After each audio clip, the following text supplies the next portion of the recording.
नाँ हूँ आशामणि महारणा।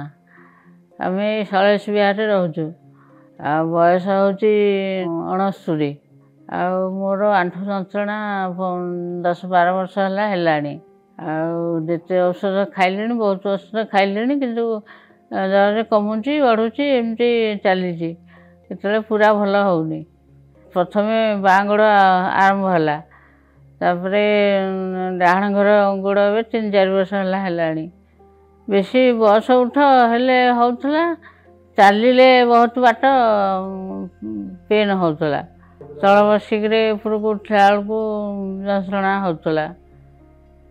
आम भाविलु केबठू ऑपरेशन करी बोली काले भल हम न हम एमती भाविक आज रखीचु गोड़ किसी कर नथलु।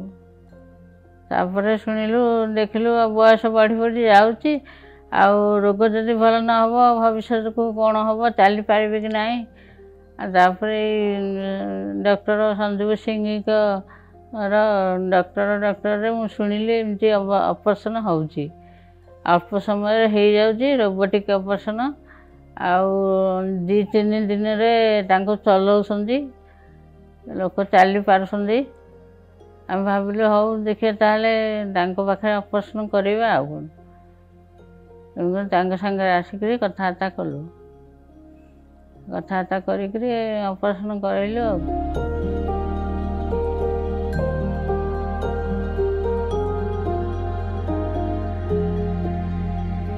ऑपरेशन 7 दिन है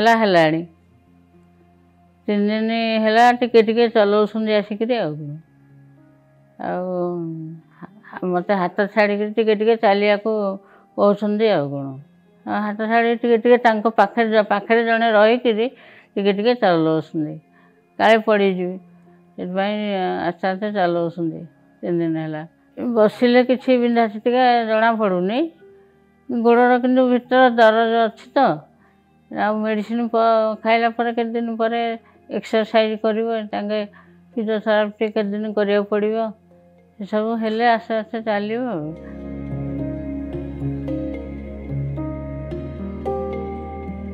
मु बसिला उठला बेले कष्ट अनुभव करुली रोषे कला भी अल्प समय पर कष्ट होता गांठु गंठी पूजा कला भी होता कि बहुत बाट बजार घाट गला चली पार नी मु भावुची भल हो आंठु ऑपरेशन कलापर भल भाव चली पारि